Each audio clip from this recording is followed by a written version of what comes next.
Good morning. We're slowly getting ready to start with day 8. 7 days of Advent of Code. 7 days of waking up and hard work.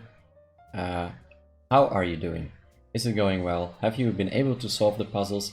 As we can see, we have a leaderboard and most of the followers on this channel have managed to solve, as you can see here, the puzzles so far. I've been able to solve every puzzle on stream so far except for one, which I think was day 5, the second part of the int code computer that we were working on. I hope I'll be able to finish the puzzle for today also within the time that I have on stream. If I don't, then I'll just finish it by myself later so that I of course can keep up. The puzzles are going to get harder and harder. We've already reached the level where some of the puzzles really take hours to get done. Of course, depending on your approach, your skill level, some of the puzzles might have already taken really a long time. I know that some people can solve even day 5 or day 7 in like a very small amount of time, like half an hour or something. I would say don't let yourself be discouraged by that. The most important thing is that you take your time and learn and have fun. It is also a competition, so if you are excited to be the first, of course, you can put pressure on yourself and try to really push it. That's not what I'm doing. I'm also streaming, so I'm explaining what I'm doing, so that makes it a little bit more slow. But it also, in some cases, makes it faster, because if you explain, as you know, what rubber ducking is, you explain what you're doing, so you're making sure that you're following logical steps, and it helps you to prevent like making silly mistakes.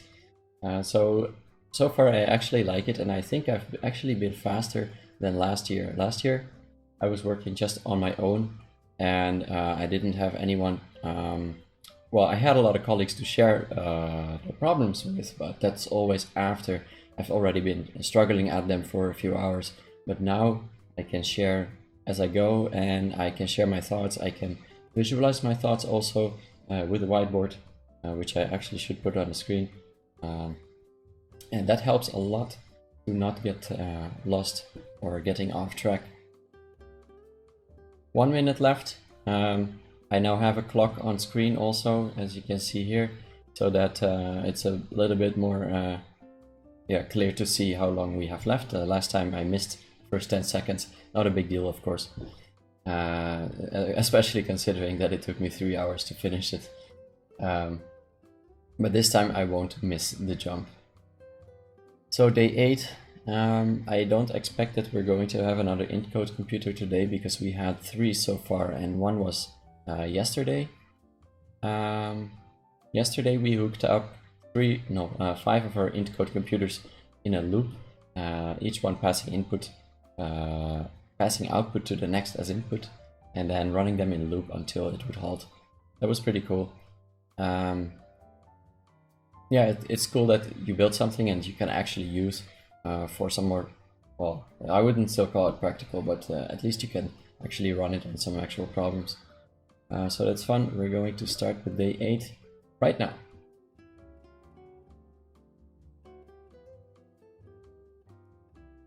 Day 8, Space Image Format.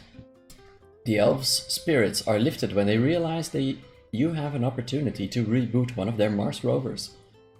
And so they are curious, hint hint, if you would spend a brief sojourn on Mars. You land your ship near the rover. When you reach the rover, you discover that it's already in the process of rebooting. It's just waiting for someone to enter the BIOS password. The elf responsible Is this another I forgot the password problem? The elf responsible for the rover takes a picture of the password. Okay, it's picture parsing. Your puzzle input, and sends it to you via a digital sending network. So let's download the input. We are saving it in day 8. Always the same. And I'll also have a look just to see what it is. Oh, wow. Wow, it's a lot of numbers. Okay. Unfortunately, images sent via the digital sender network aren't encoded with any normal encoding. Instead, they are encoded in a special space image format. None of the elves seem to remember why this is the case. They sent you the instructions to decode it. Images are sent as a series of digits that each represent the color of a single pixel. The digits fill each row of the image left to right, then move downward to the next row, filling rows top to bottom until every pixel of the image is filled. Right? Each image actually consists of a series of identically sized layers, and the question, I guess, is what is the size of a layer? So the first digit corresponds to the top left pixel of the first layer. Oh no, okay, so there's actual some kind of encoding. The second digit corresponds to the pixel to the right of that on the same layer. Okay, yeah, and so on until the last digit, which corresponds to the bottom right pixel of the last layer. And all the layers are the same size, right? For example, given an image 3 pixels wide and 2 pixels tall, the image data blah, blah, blah, blah, corresponds to the following image layers. Right, layer 1. 3 pixels wide and 2 pixels tall. Okay, but we have more numbers than that, no? So that's the second pixel, that's the third pixel, that's the fourth pixel. So it's just 4 pixels. We have 4 values, but it's 3 pixels wide and 2 pixels tall, so we are missing 2 pixels. The image you received is 25 pixels wide and 6 pixels tall. I think I missed a little bit of the instruction here. Because if it's 3 wide and 2 tall, then why do we have only 4 pixels? Each image consists of a series of identically sized layers that are filled in this way. The first digit corresponds to the top left one, the second to the right of that, and so on until the last digit, which corresponds to the bottom right pixel of the last layer. Right.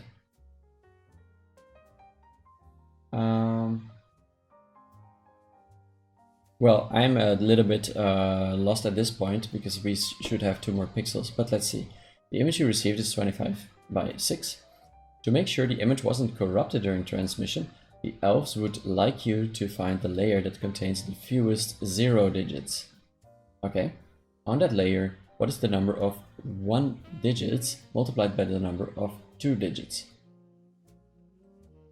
Okay, so we first need to identify the layer, and we identify it and then give the output not by telling the layer number but by multiplying the number of 1s and the number of 2s.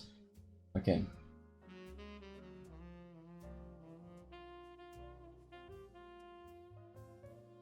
Until every pixel of the image is filled. Okay.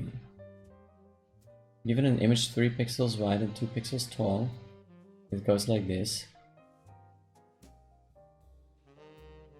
But aren't we still missing pixels? I would like to really get started on this problem, but if the example is wrong, or am I misunderstanding it, then I'm probably also going to solve the puzzle in the wrong way. If you have any ideas about that, please let me know in the chat. I don't want kind of hints to how to solve the puzzle, but this seems like really an inconsistency. Quickly reading it again.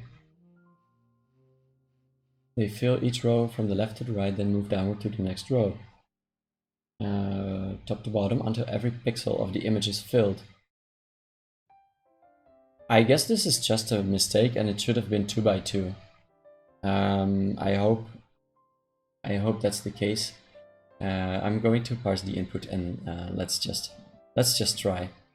And we are going to have 25 by 6. So that means we're going to have 6 layers, right? That's how I would understand it.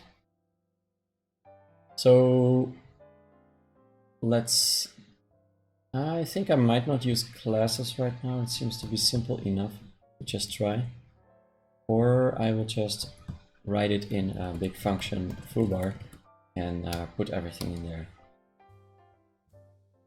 So the input will be received here, and we'll call it values. And for the solution, we're going to read the file with open input.txt as file. We make an instance. Toolbar, read lines, and when we read the lines we need to loop over them in a comprehension, and we're going to actually we don't have lines. I think we only have one single line, so we just do this, and then we are splitting it by not by comma, by digits. Oh, hold on a second. Now I see. Okay, so the pixel input, every value is between 0 and 9. So that means that this is actually a single pixel. And so in this case, this is the first pixel, this is the second one, this is the third one, and so on. So here are 6 pixels. So sorry for insinuating that the puzzle was wrong. I didn't understand it correctly. There we go, split by empty string. I hope that works. And well, we don't technically have to do that, but I will anyway. So we're casting everything to an integer also. And now we should be able to get a list. And we're printing it. I've been having a lot of problems with Python since yesterday. Like this, I cannot run any tests because my working directory is not the directory of day 8, but the level up, so that I can import from other folders and from sibling files. So now I have to run it always as a full file. That means I have no control over which parts of the code I'm running. Also, it means that I have to specify the path with its parent directory. Empty value separator. Okay, so we cannot do that. But actually, if we iterate over a string, you get the character, so we don't need to split it. And let's see if we get some output. No. Invalid literal for int with base 10. Okay, so we have a new line, and that one we strip. Now we have the characters. Okay. So we have the layer size that we need. No, let's pass the width and the height. Technically you don't need the height. If you're going from left to right, you'll just know when to stop. So there we are. I'm just trying to put this one in a variable so the code stays readable. Values. And then we're passing 25 as the width, and then I'll just keep some layers here, and then we'll iterate over the width and just keep going forever for x in range 0 to width. Then we're going to write to the current layer, so that means we need a layer. And then we're appending every time the x. Or probably there's some kind of chunk function that we could easily use. No, there isn't. Or group? No. I was looking for a function that could just chop an array up in equally sized pieces.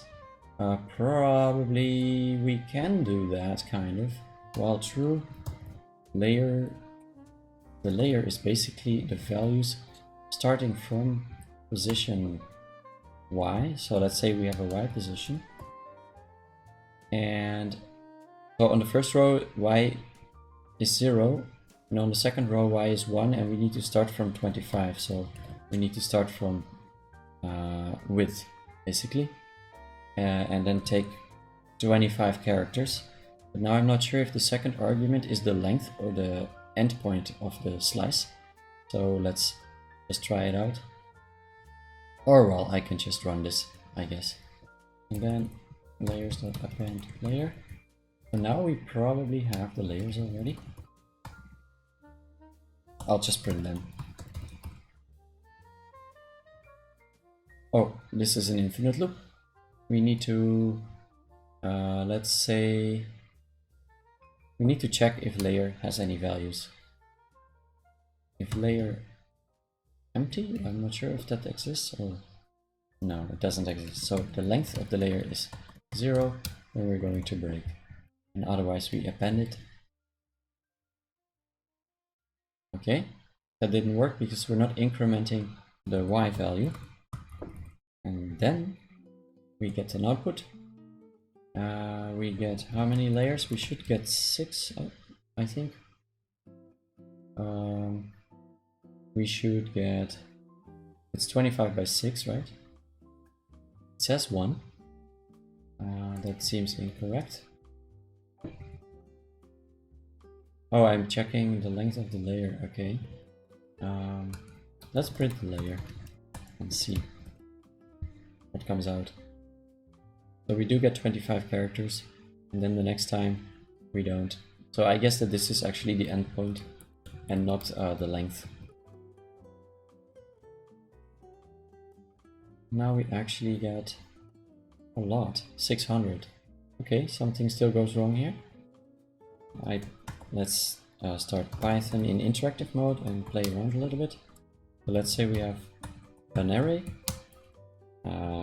Let's call it L, and then we want to have chunks of 2. So the first one is this one, and the second one is this one. Okay. So this should be correct, I think. Yeah. And we're appending it. Let's do a debug mode. Okay, so here we have the first layer, which is a list, and it looks like about 25. I guess that's right. If the length is 0, we quit, and otherwise we increment and append to the layers. Now we have layers here, which has 1 item, and we're continuing. Okay. Now we have another layer. Yeah. But why do we get 600? That's a bit crazy. Oh, right. Actually, I see. Okay, so actually, yeah, we have multiple layers, so we're going to build up this image multiple times. So this layer is actually a row of the first layer. So what we just calculated is only the row, and we need to go over the layer, over all of the rows in the layer.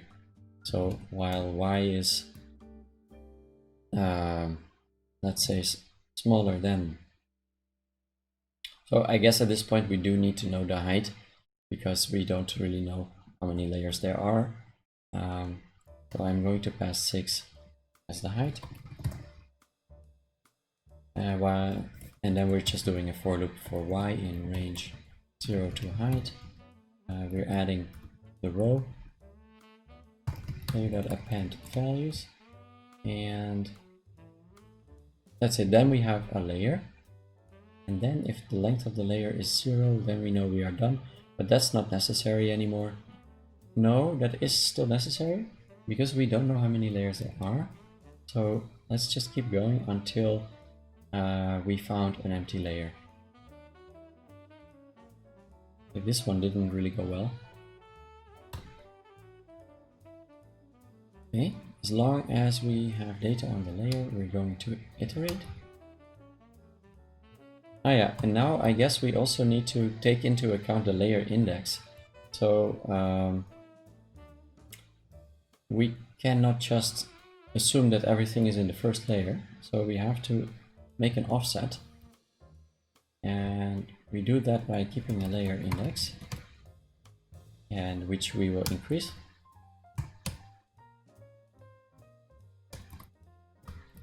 And for every layer we need to skip the amount of pixels in a single layer.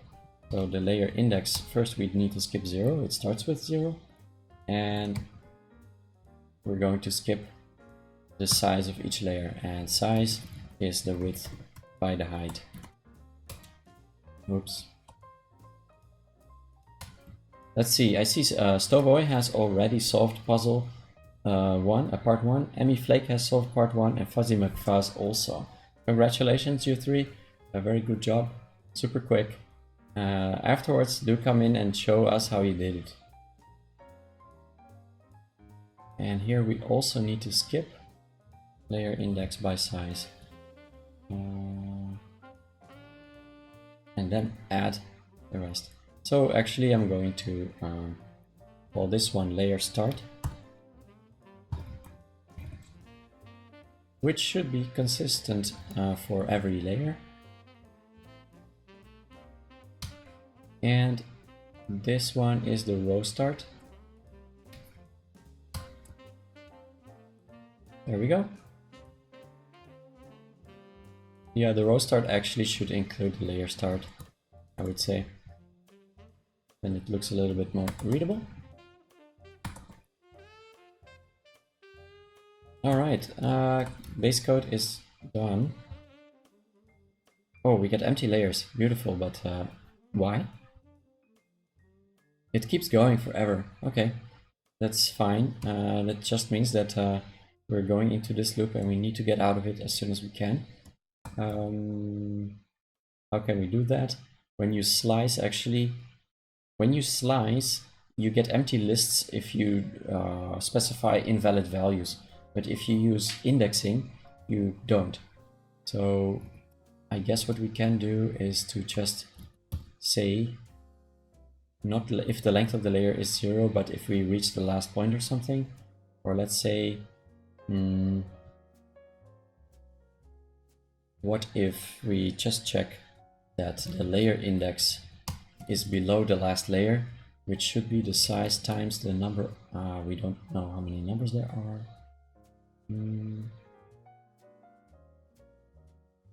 Let's see. We have 2 layers of 1 by 1. The last one will be 2. No, I'm not sure where I'm going here. Maybe we can just see if this value still exists. Like, if length of values is, if the value we're trying to get, and that's the row start, is less than or bigger than the length of the values. So let's say we have values like 0, 1, 2, and we're trying to access 4. 4 is bigger than 3, so it's wrong. 3 is actually this is actually position 3 right after, so we need to subtract 1. That means that we've reached the end and we can break. Or we just say done is true.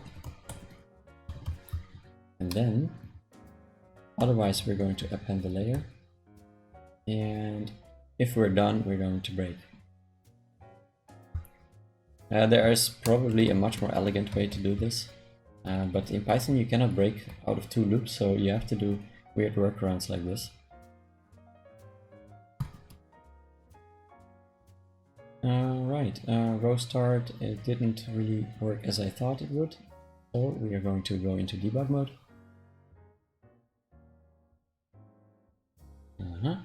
Okay, so it stopped right away, or actually I think I skipped over that by accident. Oh, what just happened? It's running, but I don't see any output. Okay, let's do it again. While layer index, okay, that should have been while true, of course. Okay, we have something, we have a bunch of layers, it looks like that. Now this is the input, and if we print the layers, not much interesting is happening here. So we don't actually append anything. Hey, good morning everyone and good evening. Congratulations Tovoy, you finished it. I guess you might have just come in into the chat. You're doing very well, man. 124 points. You're acing it. First one every day so far, or almost. every day almost first.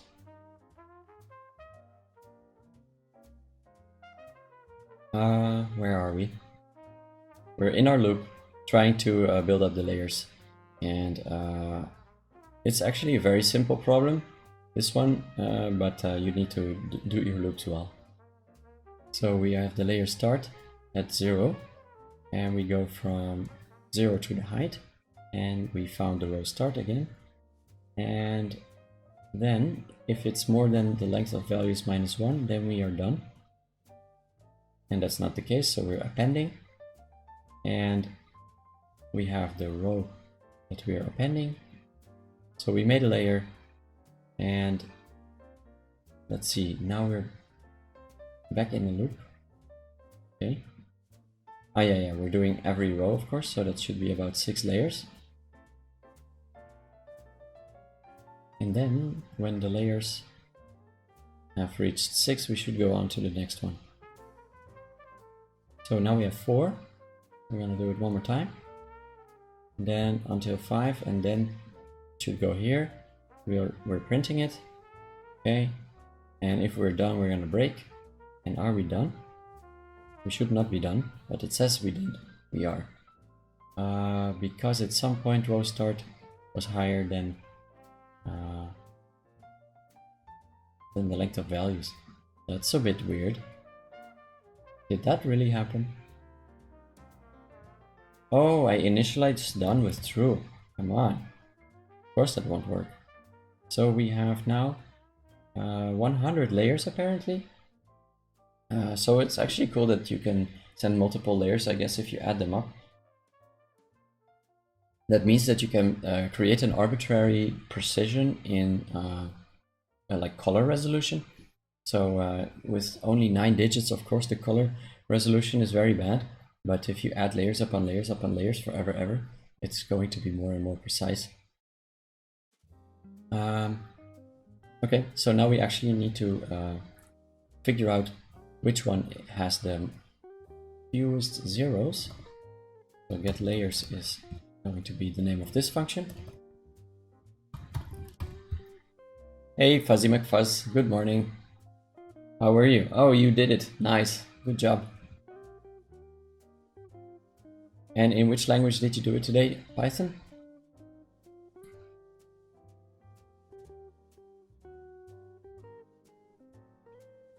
And we are now going to... What are we going to do? We're going to find a layer with the least zeros. I am going to do that here in the solution part. The layers we have here. Least zeros, that means that we can basically just do the min of the layers. And we have a function key. And for each layer, we're going to return the number of zeros. And that is kind of like a filter. We're going to count the list that we get when we go over all the values. Val for val in values. It's silly to write that.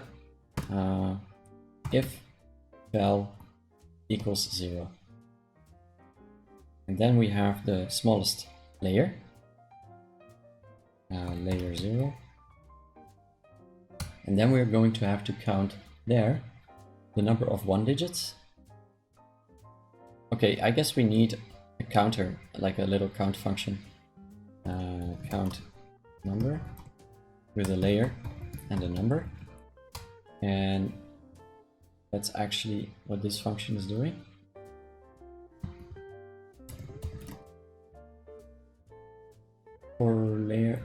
For values in layer, yeah.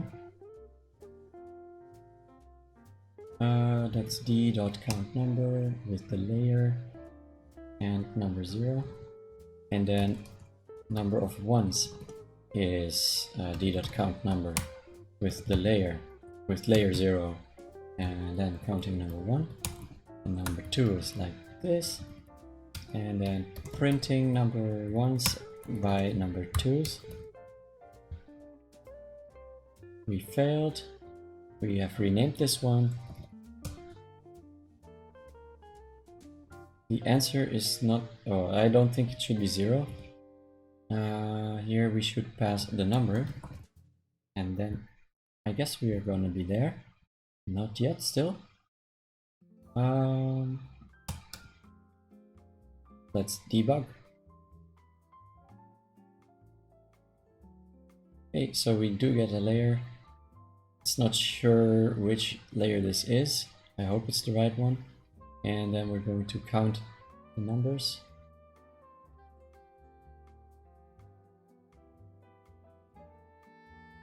And then, so it says that there are 0 ones in it. I don't think that would be the case, most likely. So layer 0 that we have, already I see some ones in it.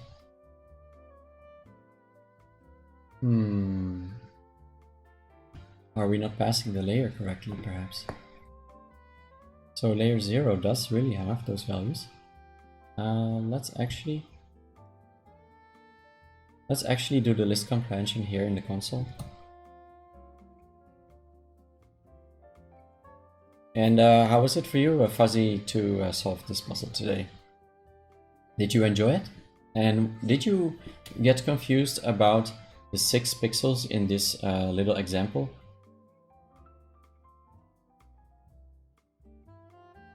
I completely misunderstood it. I was looking at it here and I see 4 values. It looks like 4 integers to me, and I thought that's 4 pixels, but where are the other 2? Until I found out that the 6 pixels are actually this little grid here. So the first 3 and the second 3. So for val.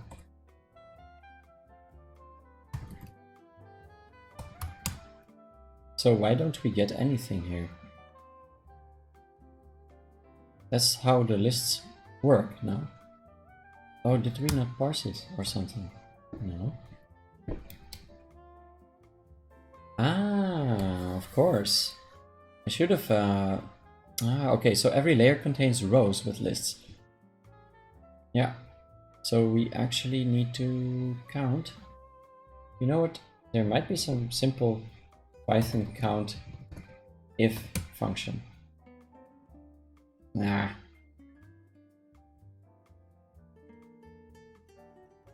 I guess not. It's for substrings. Okay. Well, let's be cool and build it ourselves. Collections.counter. Okay. I feel a little bit ambiguous if I want to do that or not. Usually I do it if I know it. Well, okay, I'm just gonna do it the more hard way. So for each row we need to count actually the number of numbers. I guess we can also sum and return 1.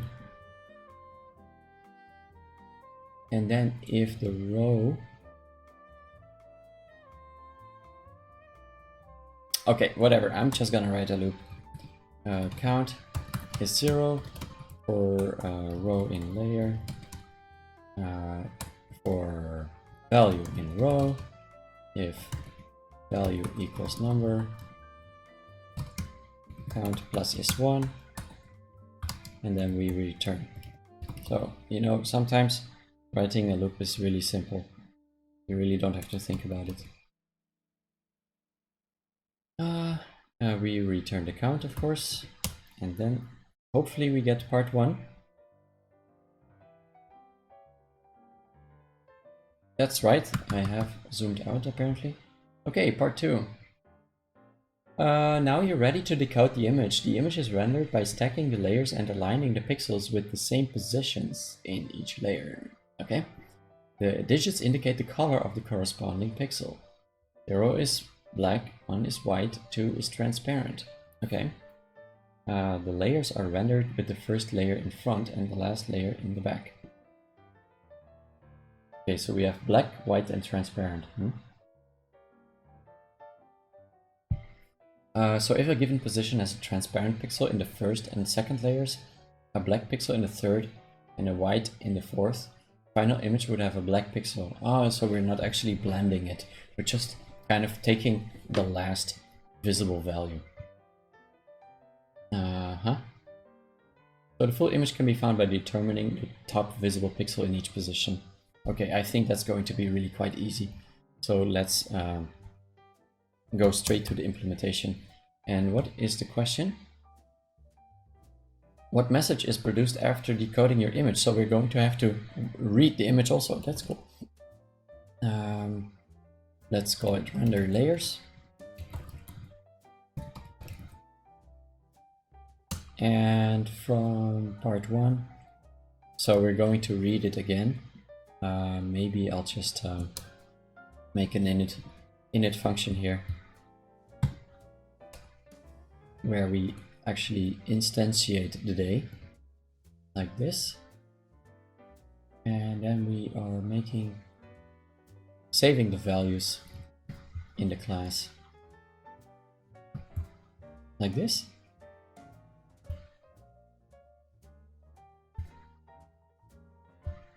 Okay.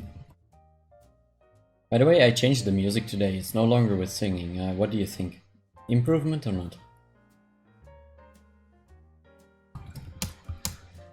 d.getLayers, right? 25 wide with the values inside, and 6 wide, and then render layers. Okay, so output or image is going to be an array, and we're going to have to iterate over the width and the height. That's something you probably would pass as a construction parameter to the day 8 class. For now, I will do it like this. For x, let's see. Yeah, I'm just going to go over the height and the width. Range from 0 to height, and for x in range 0 to width. And then we're going to find the top layer, so we need to also iterate over the layers. And so we need to actually make sure which is the top one. Is it layer 0 or the last one? Layers are rendered with the first layer in front of the last layer. In front means on top, I suppose. If a given position has a transparent in the first and second, and a black in the third and a white in the fourth, it would be black. So the first layer is actually... Okay, so as soon as we encounter a non-transparent pixel in a layer, then we're done. So we're going to check that value. We have layer, and then we have y and x. And if value is not transparent, which means 0, no, 2. If it's not 2, then we're going to store it in the image at position yx. And we're going to append an empty row for that images row. And then... and otherwise we're going to set it... Actually, we can just append, right? And otherwise, we're going to append...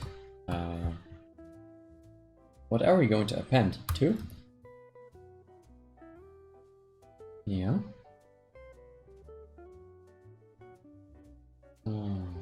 I guess that there will never be a 2 in the end.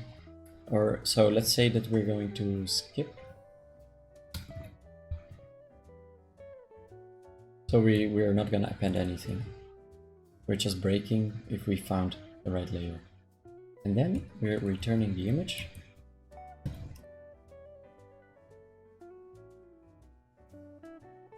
Okay, and then we want to actually show it. How are we going to do that? I'm going to rename this one and call it build image, and now we need to render it. And that we will do here. And I guess I'm just gonna loop over it again, and then what I'm going to do is I'm going to render it with dots, like literal dots. I'm not gonna use the dot library. Right. And then we have a value at image yx, we don't need to append. And if value is 0, then it's black. Then we're going to print a dot, or maybe a hash, and without any new lines. And otherwise, we're going to print a space. And then at the end of the line, we're going to go to the next line, like this. And let's run it.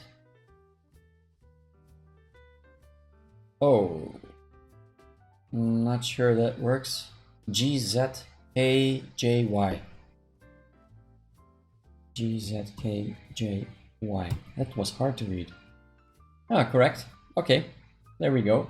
It was actually my fastest puzzle so far. I think I haven't solved any of the other puzzles faster than this one. So let's see about that. There's a leaderboard. You have personal stats.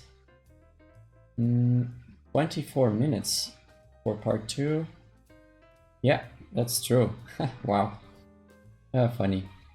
Okay, well, that is a good compensation from yesterday, because yesterday I spent really like 3.5 hours to finish it. Okay, so there we are. That was the solution. It's not the most elegant one, but I don't think you need a very elegant one for this. It's simple enough. So part 1 and 2, I didn't actually commit my first part. And I'm writing down the answer that I had. GZYQ. I think that's what it was. GZKJ. GZKJY. GZKJY. Okay. Fuzzy Zarankiewicz, do you have code to share? I'm looking for some 3-liners here.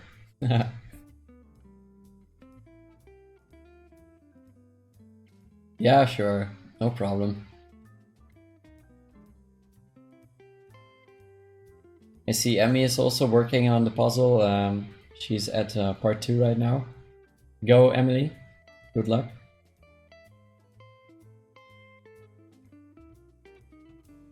So, for anyone else watching, if you've already finished and you want to share your code, just dump it somewhere on Jest or Pastebin, and we'll have a look at it. Hey Crespyl, welcome again. You broke mine. You broke yours up into a bunch of pieces. You'll want to golf it back down since this didn't take long. Yeah, would be cool to kind of make this into a very, very, very short one. I think if you want to make it super short, you need to switch to Haskell. It's my my intuition. Okay, so let's look at fuzzies first.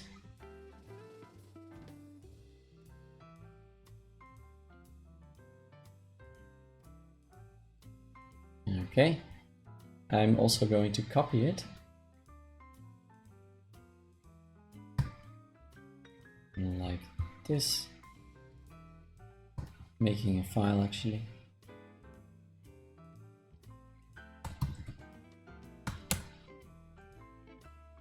Alright, I just need to switch this so I can run it. Like that. Oh wow! Hey, wait a second. Why do you have the same thing? Oh yeah, of course you have the same thing because I'm running it on my own input. Wow, I can read yours much better. That means that what I was doing actually, I did it the wrong way around. I just realized right now. So mine renders it like in the opposite way. That's why it was so difficult to read. So that means I really should actually change that. Yeah, but wasn't 0 black? I guess it wasn't then.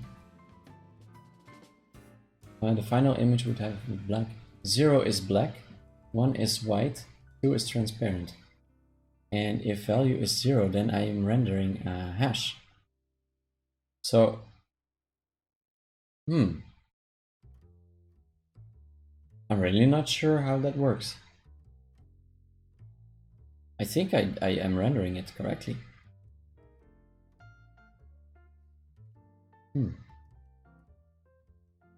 Oh, print it on a white background and you should be able to see it better. Oh, yeah, of course. Yeah. So that means, does it mean that yours are reversed then? Or did you do it intentionally like that?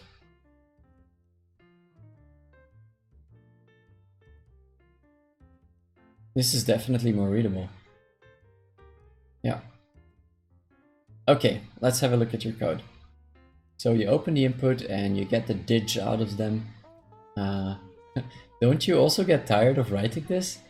Like, my colleague Tim told me that I should definitely extract this into a method, and I said, yeah, but it's so short. I really do get tired of writing it. Layer size, layers, the way W digs. Well, W digs. W digs. Please explain. Yeah, and it's only one line, I know. Yeah. So you're actually slicing a... Huh? Okay, so you have a sort of layer...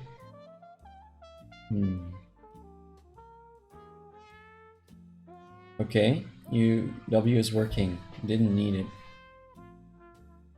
Okay, right.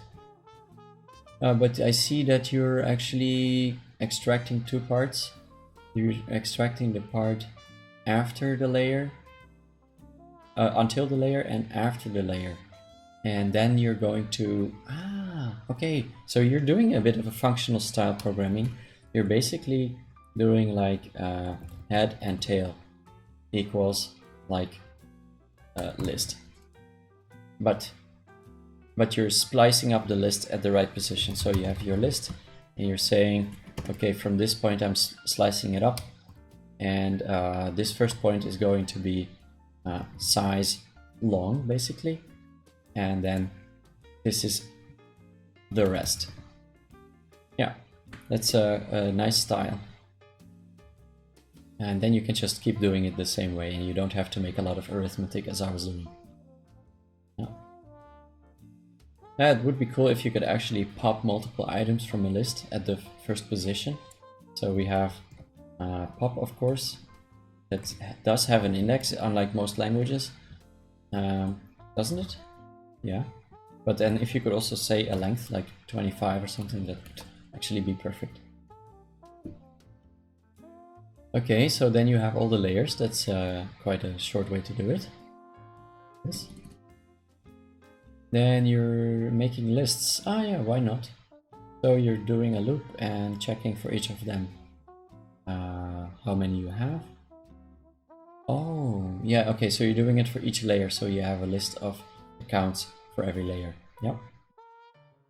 And then you find the one with the least zeros. Oh, how does this work? You first find the lowest number of zeros, and then you find at which position in your zero count list it occurs, rather than like finding the layer with the least zeros directly. And I'm wondering, if you have multiple layers with the same number of zeros, then you would probably just get the first layer with that amount of zeros. But also we can safely assume, relatively safely assume, that there's a unique answer in every problem. And then you're printing the ones and twos. Yeah. For that layer index. Yeah. Okay. And then this is the second part. Actually, maybe what I should do the next time when I review something is just go into debug mode. Makes it a lot easier to see what's going on. So after this we have wdigs, like this. Oh, you see, it's actually different from what I thought it was. You're actually not keeping the values separate, you just have like the entire row, no, the entire layer. Is it right? Let's see. Oh no, that's just a working thingy. Yeah, right. It's just for working with the input. But it still looks like it's chopped up in in sections. But that's a visual deception made by PyCharm. Actually, it's a very long flat list, but here it's shown like this. Ah, okay. Sorry, I have to get used to this debug view. So what the part on the left is actually the index of every value. So it goes from 0 and it goes up. And then the second digit after the equals is just a value. So it's just a very verbose way to show a list. Okay. And then we go until this part. And loop, loop, loop, loop, loop, loop. Can we exit the loop actually? Step out. No, we cannot exit the loop, but we just exit the current function. Okay. But I think we got it so far. And then if you are not doing 2, you're going to write it. But you're not breaking, or how you're reversing the list so that you're basically overwriting until you reach the top layer. So you're painting from the back to the front.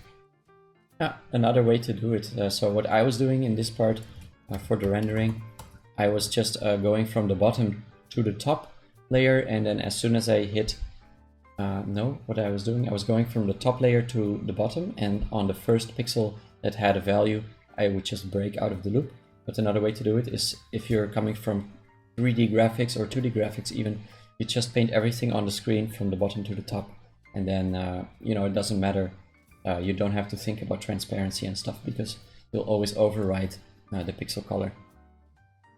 And here you specify your different color values as ASCII art. Very nice to do it that way. And then you don't have any if statements like I do. So I have if this, else else. And I'm actually not rendering transparent versus white. I was just assuming that everything in the image would have a value, because they didn't specify what you should do with transparent values. But it could have been like that. Okay, another one went back to front. Best order. Nah, just kidding. Crespyl, let's have a look at your code. I still should have it in the chat. Fuzzy McFuzz, thank you very much for sharing that. Very helpful and fun to see the way you approached it. And I think it's not bad at all. It's also very short, which is nice to go over. Mine is, I write a lot of things in loops for today. And so I end up with more than 100 lines. And yours is like 38. I like short code.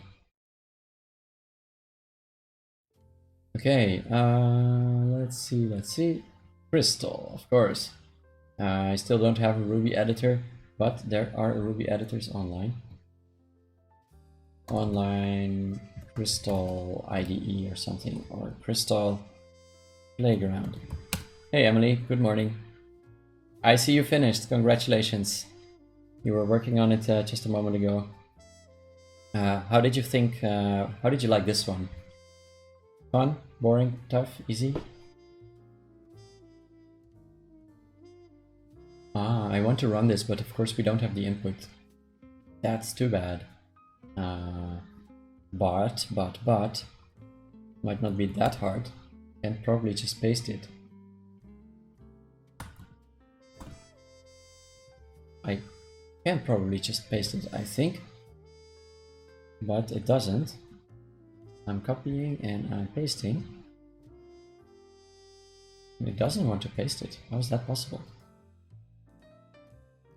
Can I copy the word input? No, I can't. Actually, this thing doesn't allow me to paste. It just goes right. Okay. That's very weird because I think I did just paste it in. Play Crystal. So I copied first what you sent. Not this one, but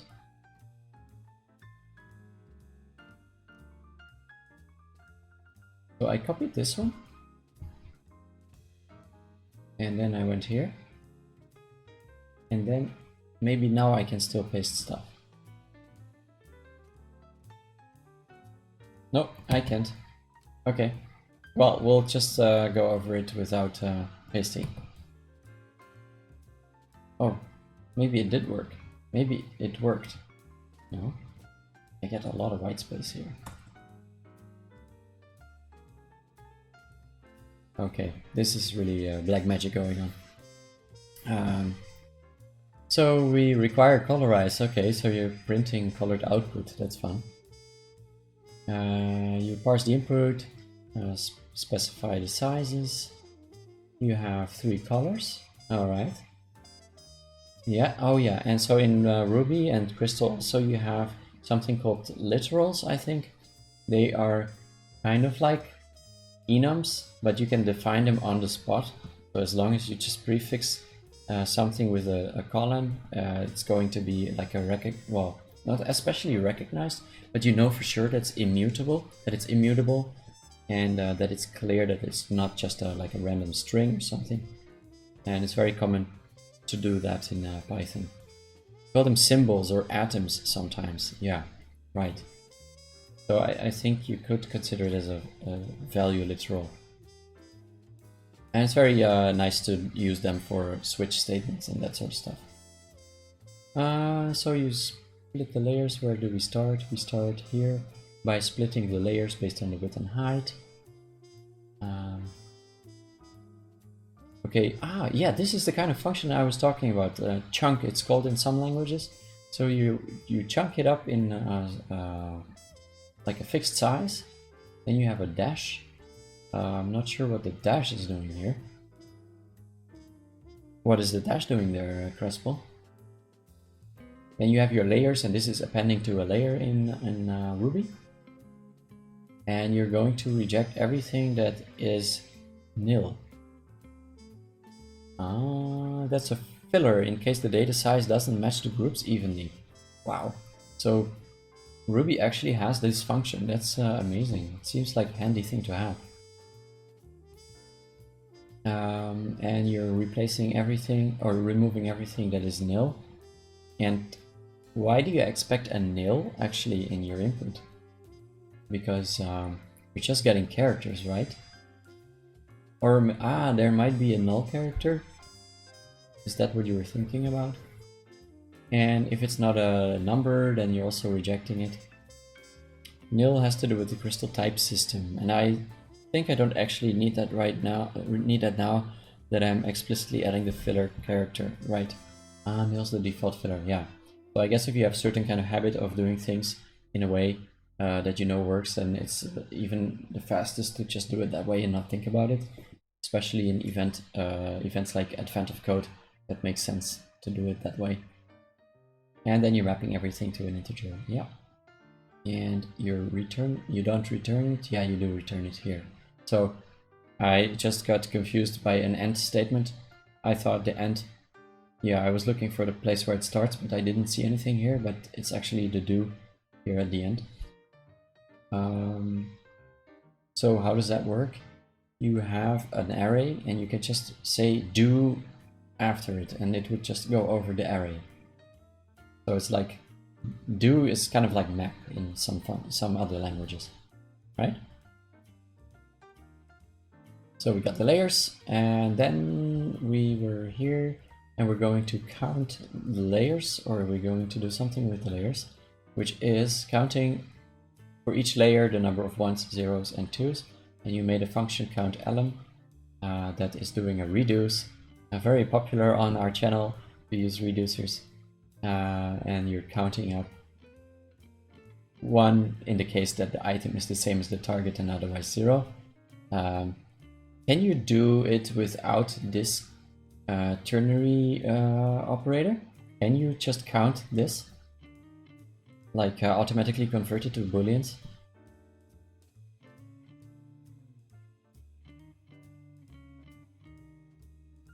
Okay, I'll wait for clarification there. I think there's a standard lib function for counting things, but I wasn't finding it fast enough. Yeah, that's sometimes something that can make you very nervous when you're like in a rush looking up things in libraries. It's the most frustrating thing to do, unless you can find it very quickly, of course.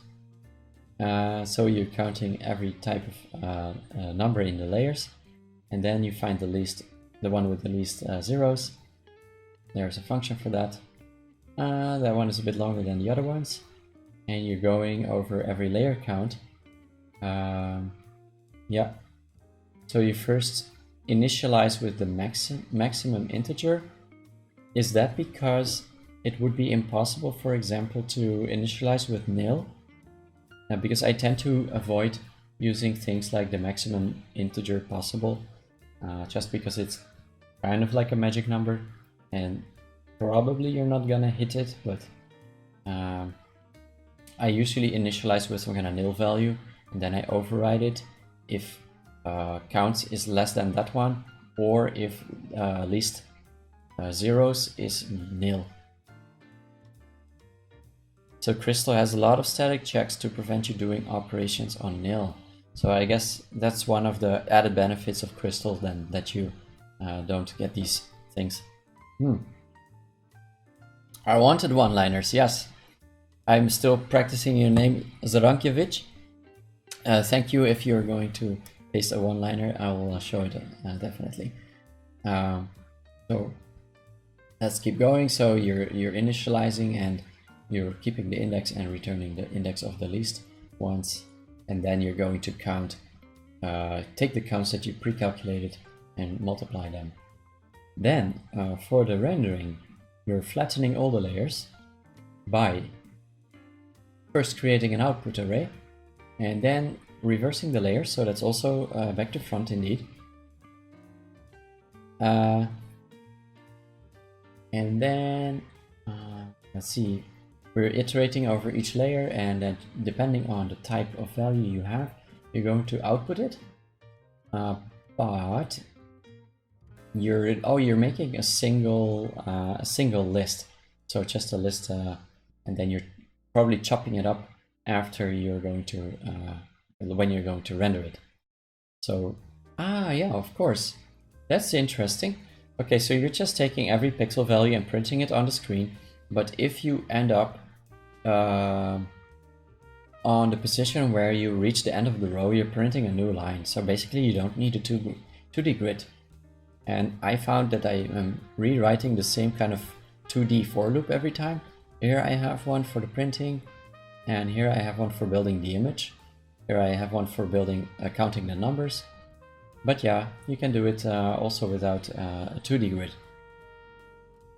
So Crespyl, you're explaining that an int32 cannot be nil since there's nullable types like int32 or nil. And then you can do int32 things until you explicitly check that it's not nil. Right. I'm assuming we'll have more complex blending later. Yeah, oh, you think so? The blending of the images, you mean? Maybe. Okay. Actually, what is interesting, I haven't thought of that before, is rendering your image incrementally, because there might be some kind of hidden message in there that is overwritten until you reach the last layer. I encourage everyone to try and figure out if there are any hidden messages. I don't know how many layers there are actually, so I'm not sure if there's enough data to even support the possibility of hidden messages, but you could definitely do something like that. You had 100 layers. Oh yeah, I also had 100. I remember printing the 600 at some point, which was because I made a mistake. So it was 100 layers of 6 pixels high. Throw a print comp in mine at line 27. Okay.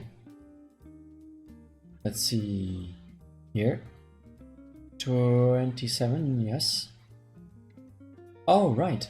Okay, so let's render after every layer. Yeah, you need to have a render function first, right? So that's fine, we can do that. So we just make a render it. By the way, thanks Crespyl for sharing. It's nice also to see a few different approaches here and there. Everyone, if you like to share, please do, and I'll show it on the screen, and we'll see how you solved it. So we have a render function, and it takes a it takes comp. So I'm overwriting the outer scope value, and it's not so nice, but doesn't matter. So after every layer, we're going to render the comp. And by the way, Zarankiewicz, I do have your code ready to be reviewed after we see for any hidden messages.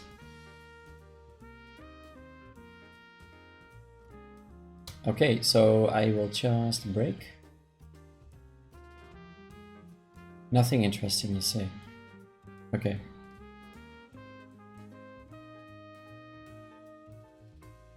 Okay, so now we're rendering. Okay, here I cannot read it. And then I'm also going to actually add a bit of new lines, or maybe like this. And then we're gonna have a look.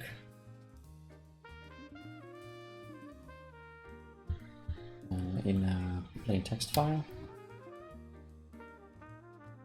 Oh yeah, okay.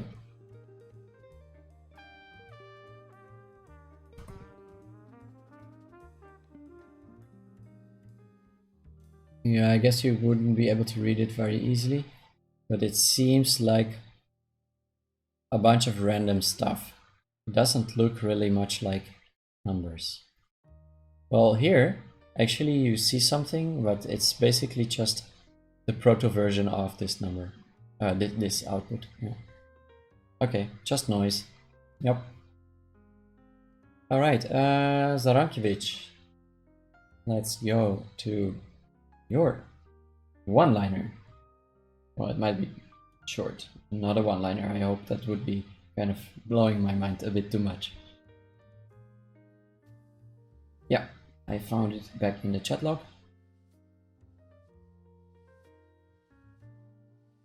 Yeah, it would be fun, right? If there was anything hidden in there. What? Wait, they are one-liners. No. No.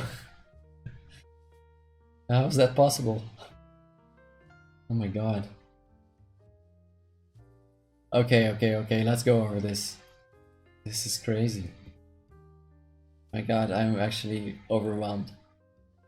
Overwhelmed and emotional. Python.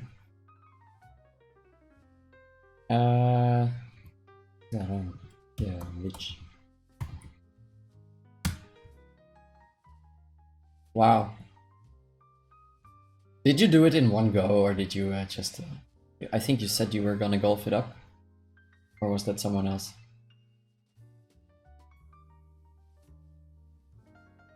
Okay, so we have day 8. You know, I was going to do debug mode from now on, but there's not really any point to doing that here. Because it's just one line. Oh, funny. I'm actually going to read it from the right because it doesn't fit on my screen on the left. So we're doing a minimum of some complicated list comprehension, and we're doing a key using a lambda, and the lambda receives an input. You took your original code and made it shorter and shorter. This is not what I wrote from scratch. Okay, good. Yeah, I would have lost confidence in my programming skills if that was really the case. So you're taking the first position. I'm not sure exactly. I guess this is the list of counts for each layer or something. So you have a size of 150. I guess that's the total size that you're working with. You're reading for every layer, the layer is 150 at position I, and you're going from I. So I is the layer, yeah. Okay, so for every layer you go in it and do I plus 1 times 150. Oh, that's interesting. Why do you need to do plus 1? For the first layer, you're at position 0. Okay, I still need to know what X is actually in this case.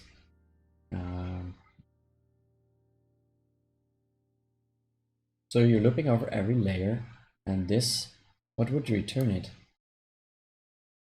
It would return... Oh, you're slicing. I see, you're slicing a chunk of the data. Yeah. Yeah, I imagine that 25 by 6 would be 150. Okay, so you're basically chunking up your data into slices of 150. Guys and girls, I think we should all try to figure out how to do a chunk function in Python in the shortest number of characters, because I think we all have written something like this, where we do slices and loops or comprehensions. I think it should be easier. And then you're using counter, and counter is actually here what you're using. And I'm not sure I really understand that one. No, counter is going till here. Okay. Not so sure how the counter really works here. And then when you found the answer, you're doing the minimum. So it's x by x1 by x2. Okay. Oh, counter is actually counting values. I see. That's what I guess it's doing. So it's kind of like a distribution function for counting the number of occurrences of each type of value. And then you're printing it. And then you're printing actually the first item, that is item 2 in the pair. Yeah. Pretty cool. And then the second part, are you going to reparse it again? I think you're not. You're just slicing again over the... So you take a range of 25 because you're 25 wide, and then you're slicing over the data, and I guess you know that the input data goes from top to bottom, so you don't actually have to use all of the grids. You can just kind of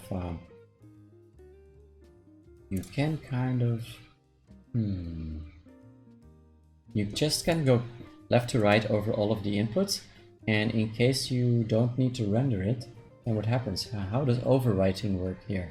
You have a next function also, and next I think it's doing a modulo, isn't it? Is next not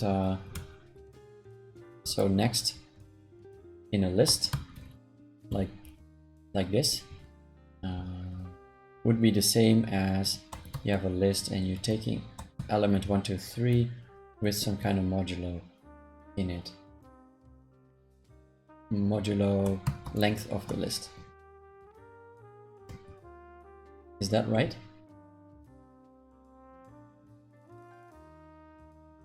Oh, no, it just gets the first element of an iterator. Oh, I misunderstood that completely.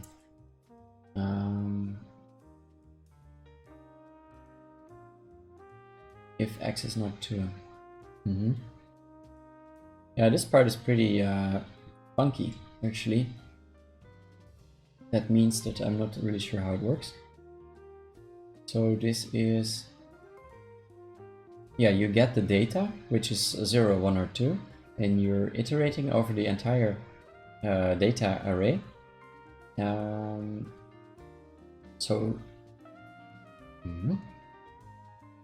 But you're also taking the number 6 for the row, no, for the rows. Now we have 25 by 6 rows, and you're going over it by row. Yeah. Now, I'm not sure still how you're handling overrides. So I'm sure it works, but don't really understand it yet. So typically one-liners are not easy to read. We all know that. Oh, it's already done printing. Yeah, so it works. Yeah, let's see. It's so short. It's really so short.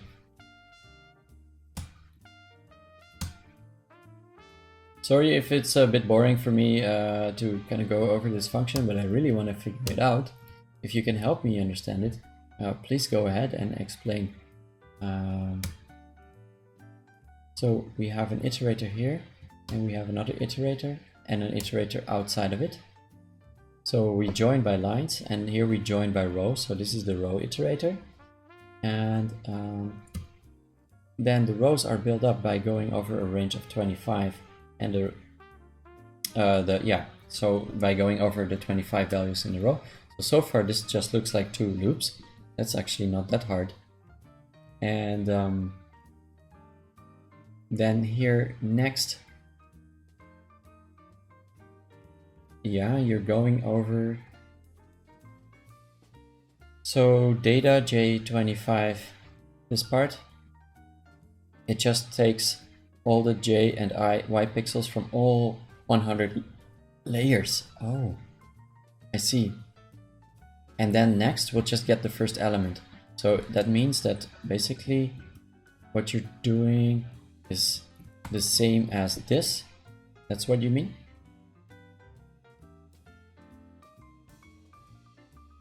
Ah, now I see. Okay, so next it's kind of going over an iterator and taking the next one every time, but because you regenerate your iterator upon every loop, yeah, you're always just going to have the first item.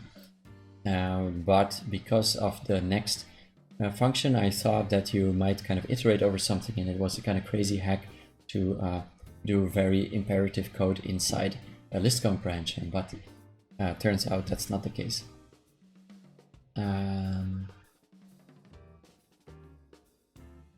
Yeah, okay, but I did mess it up a little bit, because here you have an if statement, but I don't see any list brackets. Is that because something I didn't know? No, here's the bracket. No.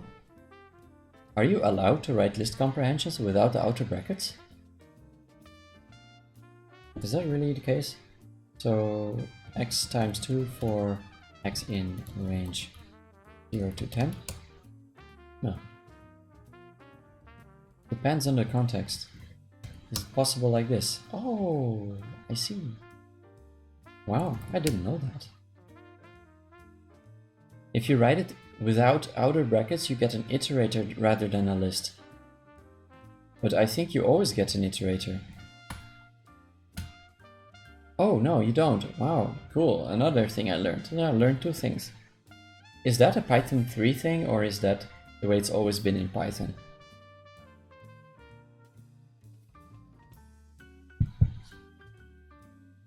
Okay. So this is the same as this, right? Now we get that. And this will give you a list of all the characters, kind of, the characters as they're going to be rendered in each slice. So we have now a stack, yeah, you can call it a stack, I guess. And then you're going over them. Yeah. Yeah, I guess what you also could do, which is just equivalent, not to say it's better or not, is you could actually do it like this. You just make a stack of all the values, and oh right, you have to do something like for in, and then you have the first one, and then out of that you render it, kind of. So basically you would move this and copy it in here. Not to say that it's easier to read, but something like that. But I did make a syntax error.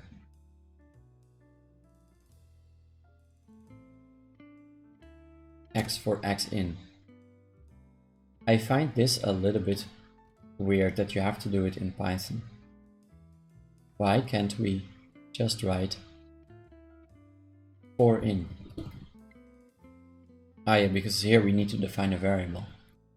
But what if you just wanted to filter a list and you didn't want to write X for X in if X? Python should have some kind of filter, I would think. So let's take a list. L is...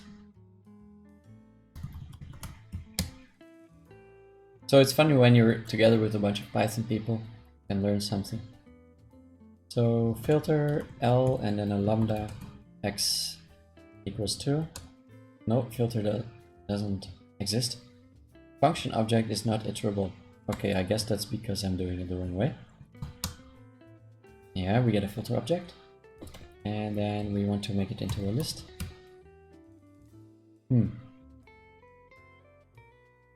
Okay. Maybe it's Python filter. How does that work?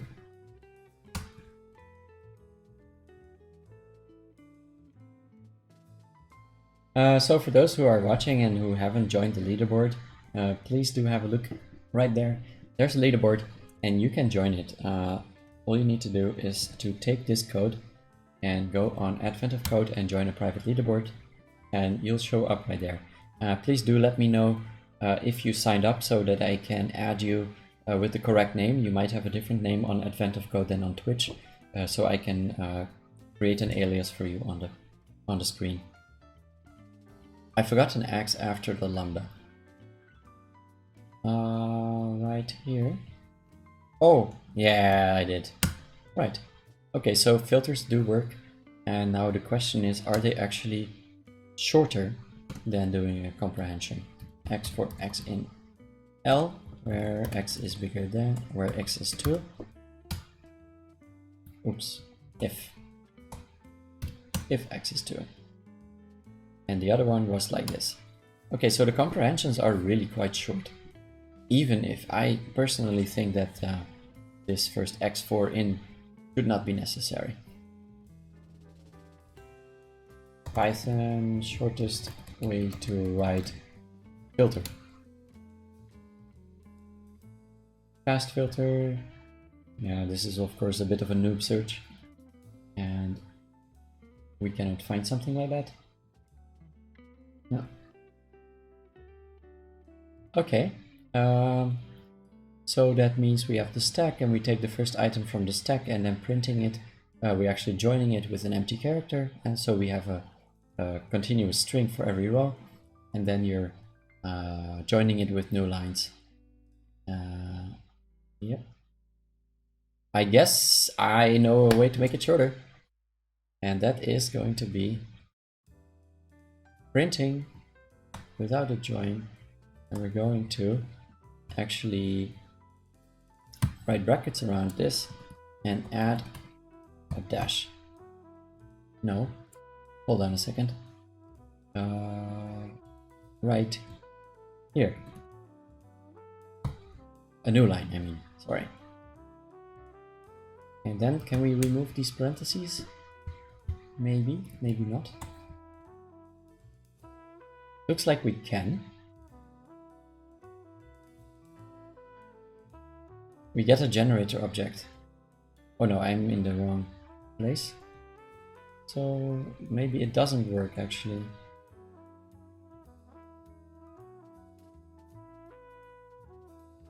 We get a generator.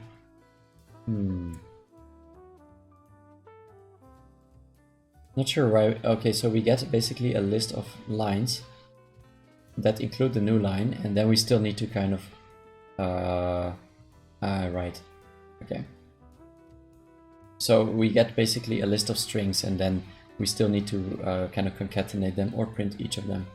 So try with a, yeah, right. We can kind of do this list trick on it. So it's going to expand all the arguments to print. But list object is not an iterator. And I wonder also if you can do it, first of all, with print, because I think print doesn't take multiple arguments. Oh, but it does, so that's fine. And I try with a star, and that didn't work. But maybe that's because it's a generator. List object is not an iterator. Let's see if it was because of this thing. No.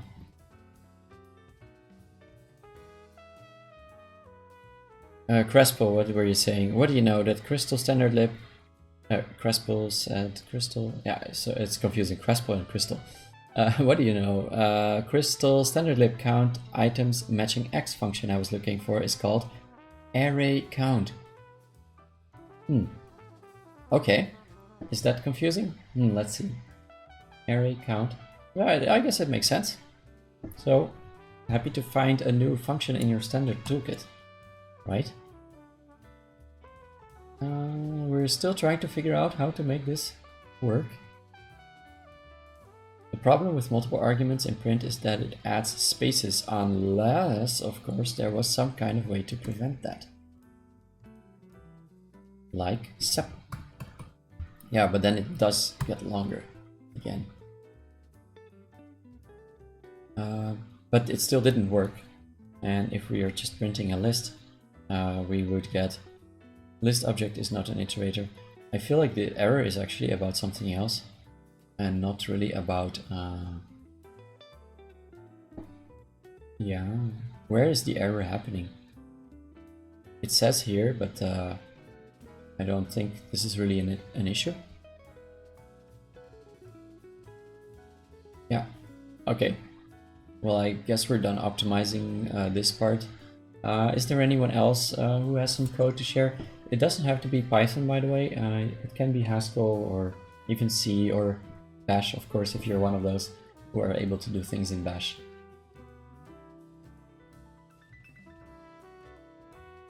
I can also look at my code and see if I can optimize it a little bit.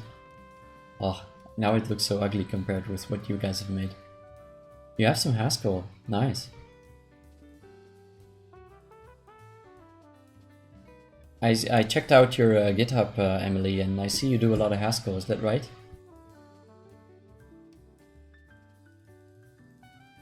I guess this is such a good problem for Haskell. If you know all the list operators and reducers and stuff. Yeah. You can write such short code with Haskell. It's because one, it has a lot of operators and a lot of built-in functions to work with lists and recursion. And, yeah, it seems like there's like some kind of special operator for every kind of thing you could imagine. But I find it very hard to read. So we've looked at Day 8, Part 1 in one single line, except for parsing input, which I think is fair. And Part 2 in a single line as well. Amazing. Zarankiewicz. Is that a Polish name, perhaps? I was curious. And we have looked at this implementation by Crespyl. Ah, but you're German, I see. You don't even know why. Well, okay, so Emily has posted her solution in Haskell. Not one line. Oh, that's fine. Yeah. Oh, you have monoids. Oh my god. I just learned about monoids on a conference, Socrates conference. It was mind-blowing. Oh, can I still remember what monoids are? Monoids are operations on certain types of data, where if you apply the operation, you get data of the same type back, such as doing plus on integers is a monoid, because if you add an integer to another integer, you get an integer again.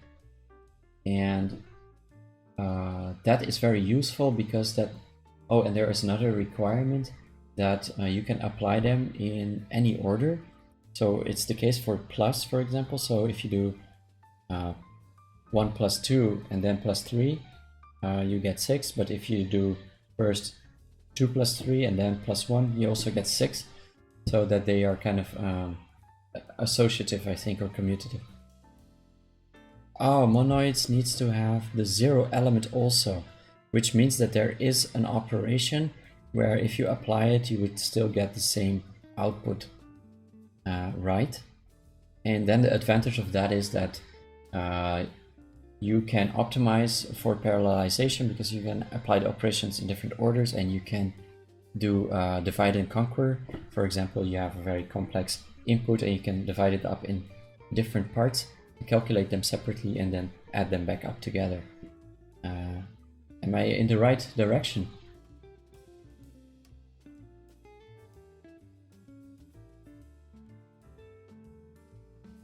And this also has big implications for synchronizing.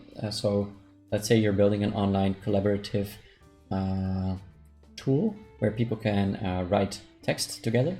Then you might end up in kind of synchronization issues where one person is writing some text and another person is adding, but due to the delay latency, they might not receive each other's input in the same order, of course, because your local input is always going to be faster. And then if you know for sure that your operations of how the text is changed are monoidish, then you can apply them in any order and you would still end up with the same output. It's very cool stuff. So that's what I just saw, monoid, but apparently it's just the type of an image and you don't need to think about it in this case, but I just like to refresh my memory on this lecture that I had. But you do subdivide it, so it does ring a bell there. Let's see, are we going from the top to the bottom? I guess we are. We have some functions, but I like to go from the part where the solution is being called and started. So we have part 1 where you get the layers and you subdivide it. That's so Haskellish, right? So instead of calling the function and then passing it into the next one and then into the next one, you're just composing the functions with the dot. So you're making a new function that first divides the image, then takes the digits out of it. I think we've seen the digits function before in one of your other solutions. That's basically for casting. And then we do unpack. That's something I will have to figure out how it works. And then the dollar, I remember, is to kind of separate compositions. So it's basically a way to avoid writing parentheses, if I'm not wrong. So let's say, I'm just explaining for those who don't know Haskell. So let's say you have a B, C, and you want to add, maybe plus is a better example. And then you want to do ×3, then you don't like writing those parentheses, so what you can do is something like this. No, I don't know. I think I probably misunderstood it. But there was something about the star, the dollar sign being used for kind of indicating the groups.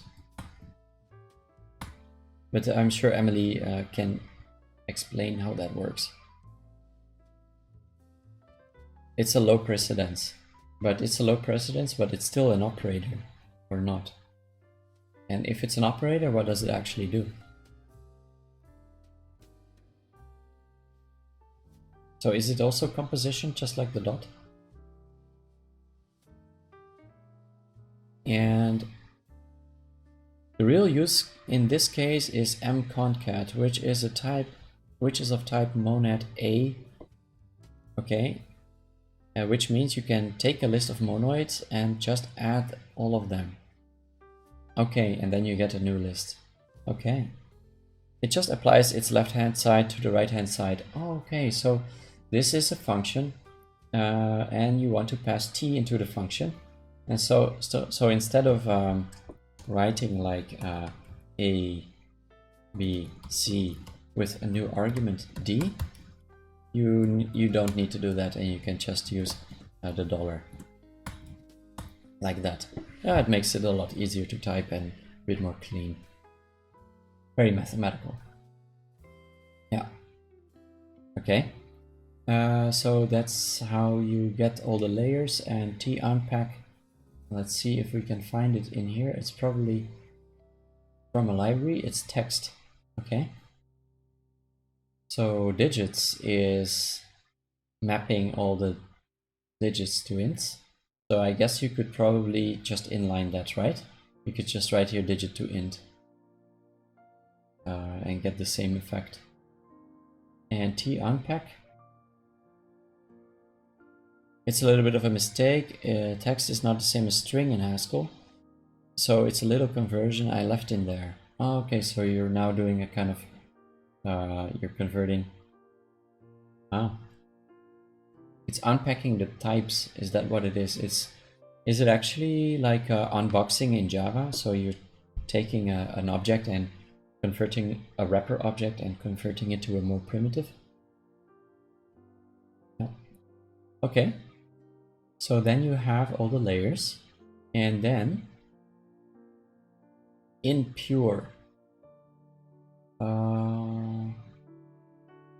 So are we defining a function here actually? I guess we are, or we're not.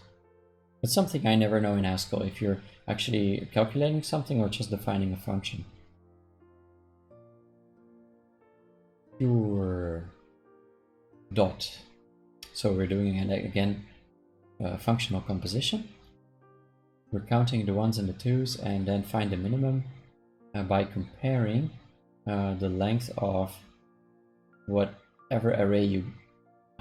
so we're passing a lambda. This function will actually get a layer as an input, and we're doing a composition of filtering and then counting the length.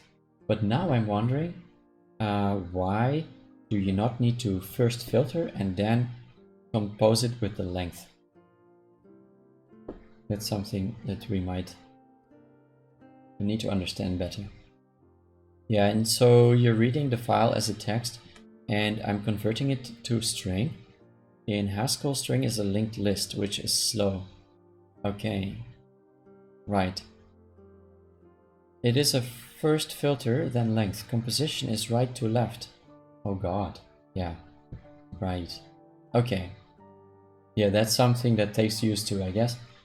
Getting used to. So if you're going to play with functional programming, remember always that composition goes right to left. So this function is doing actually first the minimum by, and then counting the ones and twos, and then doing pure, whatever that is.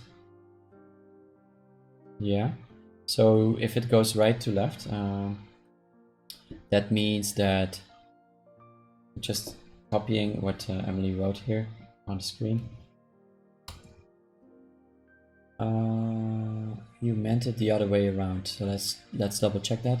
So first apply G and then apply F to the output. So yeah, it's like that. Okay. And then we have X finally. Okay. So yeah, we first filter and then we do the length. And I would kind of expect that Haskell has an operator to switch the arguments. I think it does. There's like xargs in Bash also. So if you would compose them with the argument switch, then it would be a little bit more readable for imperative programmers among us. Not that you should do that, but if you kind of want to make a slow transition, that's something you could look into. And then, so I'm not sure I totally understand it yet. So we're finding the minimum layer, and once we have it, we're counting the ones and twos. Okay, that's kind of clear. And then we do pure. Oftentimes you can do ampersand. Okay. So 2 ampersand plus 5 and times 3 makes a functional composition that adds first 5 and then multiplies by 3. Right. And you do have to write a lot of parentheses around it. I guess you might be able to leave out the inner 2 parentheses. I'm not sure. I have no Haskell interpreter here. It's so cool these days that you can just type whatever programming language and online, and you're gonna go get an editor where you can run it. So amazing. So let's see. So plus 5 and star 3. And if we run it, we actually get output right away.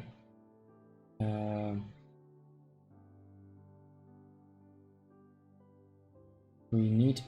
Oh, wait a second. Isn't it supposed to be like this actually? $2.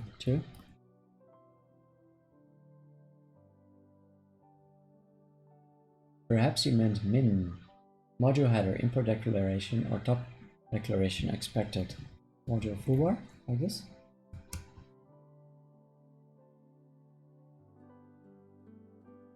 I'm not sure if anything is happening. You need to import control.function and you need a main. Okay. Would be cool if they gave me a main. Well, your code has a main, so I can use that. Your main function looks like module solution where. Okay. Actually learning Haskell here right now. Your main is in a different file. Oh. Common. Oh, I see. Okay, so that was not everything yet. There's more to learn. Okay. Well, in that case, I'm going to continue reading the rest of your code because otherwise I would spend too much time learning Haskell. Solution.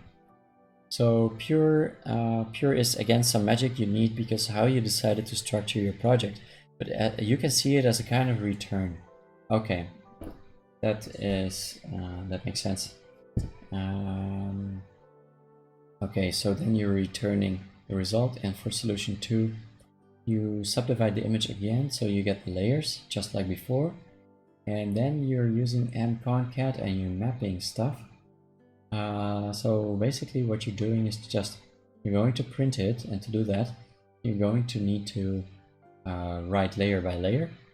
And now I'm curious how you're doing it. Are you writing back to front also?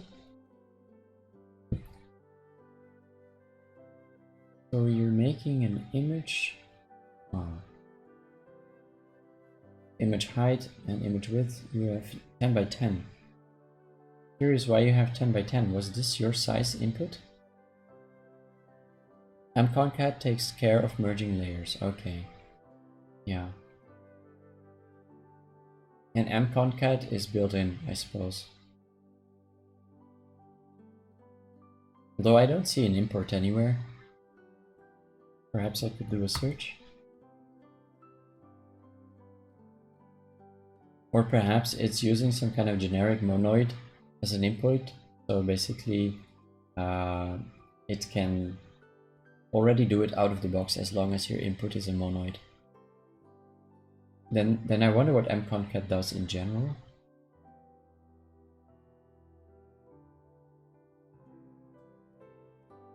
And you're actually writing an image, that's cool. You're writing a PNG file. And you're using a lambda to decode it. And oh, I know why you're doing 10 by 10. It's because you want to write a bigger image. Yeah, okay. Oh, you actually mentioned that. Yeah. Okay. Yeah, the image would be very small without it. So you divide it, and I guess these are integers, so you're already rounding down immediately. And then in the case of 1, you're returning 225 and otherwise 0, and this in Haskell means otherwise. Yeah. Okay, I think I can't understand it like point by point, but I get the general idea. And then you're writing it. Yeah.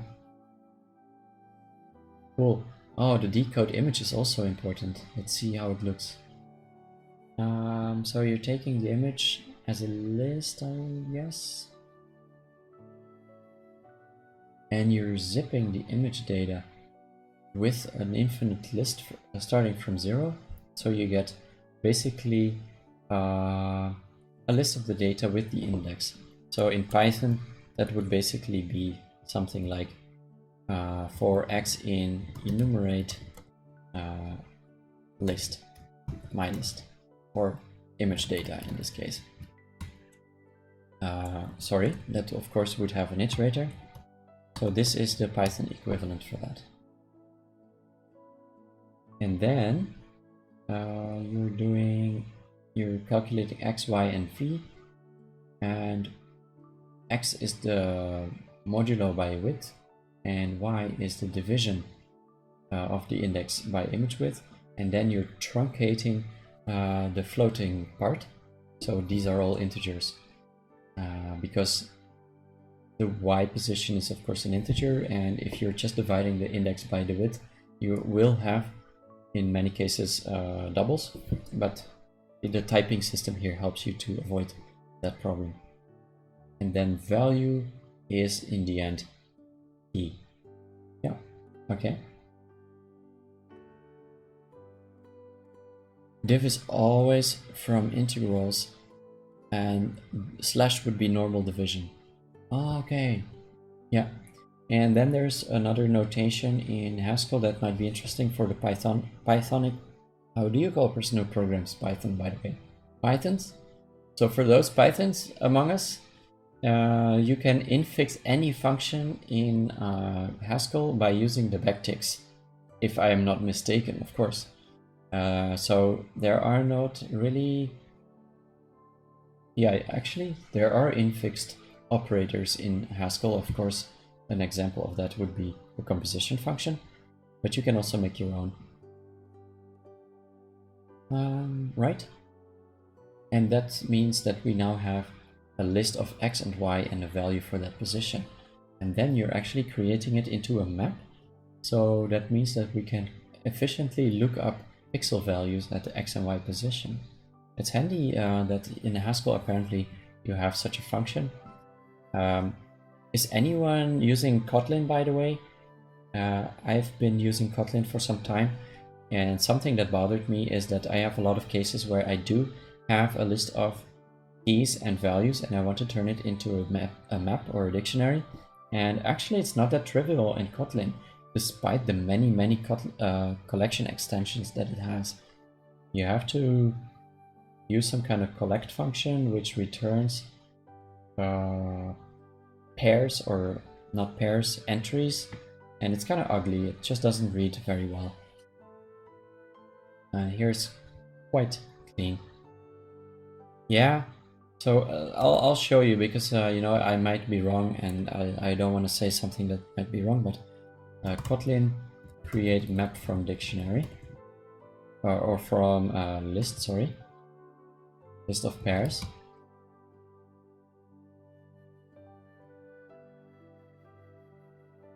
And if I find out that there is an easier way, I'll be happy about it.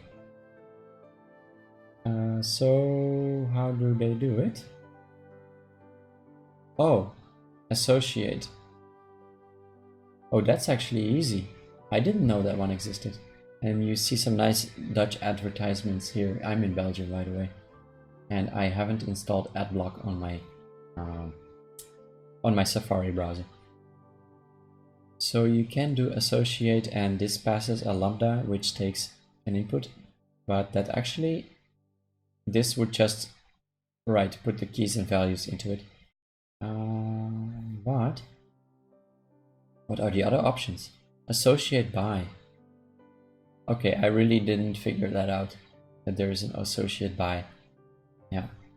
Okay, so sorry I misled you there. Actually, there is a way to do it easily in Kotlin, and it's called associate. Yeah, it could be new, but this article is from 2018, and I've been using Kotlin in the whole last year. Not very much after Advent of Code though, but at least until March, so I kind of should have figured it out. But sometimes I rely very much on autocompletion, and I just type like dot and see what the options are, such as dictionary or map.from or list and then to, and then if I don't find it in there, I just assume it's not there. So a little bit more Haskell. Anyone else who has a solution to share? We've seen already a few, but I think some of them have not shared it. Oh, I also see Alexander Haupt joined. Welcome on the leaderboard. Congratulations also on being #1. Sorry, Stavoy, you got knocked to the 2nd position. Oh, that's you actually. Okay, cool. That means that I can add your name to the list with the real name. Give me 1 second and then I'll show you with your true name. if I can find my editor. So first of all, I'll mark you as a known member, like this, and then I'll add an alias for you. Oh, I'm doing it the wrong way around. So you're called Alexander Haupt. Alexander Haupt. Yes, now I see that you're actually German with that last name. Alexander Haupt. I did write it correctly, but no, I did not write it correctly. Okay, now you should show up in the right way. Yeah. Yeah, Kotlin also has a lot of standalone functions that you wouldn't find that way. That's true, actually. Yeah, the auto-completion doesn't really work if you don't have a starting point. Yeah. You're welcome. And so you've been doing a very good job, actually, like being among the first in most cases. By the way, have all of you solved all of the puzzles, or is there any puzzle you've skipped?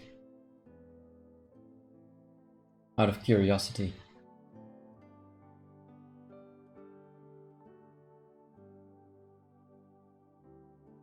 Yeah, and so for the rendering, yeah, you're doing the division.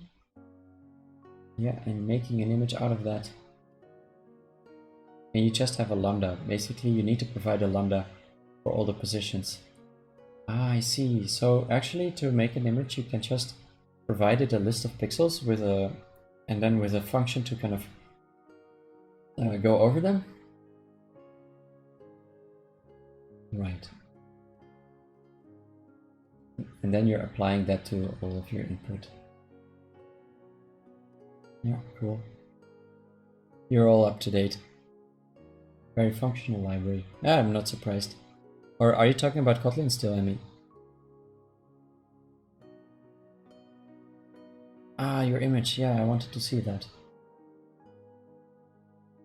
Copy link. I guess it's going to be very black and white. It is ours, see. You actually got a kind of word. I didn't. Cool. Alright, I see no more solutions coming in, and we've been streaming now for around 2 hours. I am going to try to keep my streams between 2 hours from now on. I've been streaming every day since the advent of code has started, and my girlfriend has been very supportive in letting me do this, but I also want to give her a little bit of chill out time in the morning and not always run into someone talking to a camera for the whole morning, like 3 or 4 hours. So I guess today I am going to stop a little bit earlier than usual. It was fun hosting again, and it's fun to see the same people coming in every day. I like it a lot. So yeah, good luck again tomorrow morning, because I know that you guys like to finish the puzzle first and then come in. So let's do that again tomorrow. Have a lot of fun. And let's also see if there's someone online where you can hang out. Yeah, right. It's Christmas time, right? We all have to be cozy together. That's what we like. So Anthony Wright's code is online. I will forward you to him. He has a very fun channel and a very chill out guy also.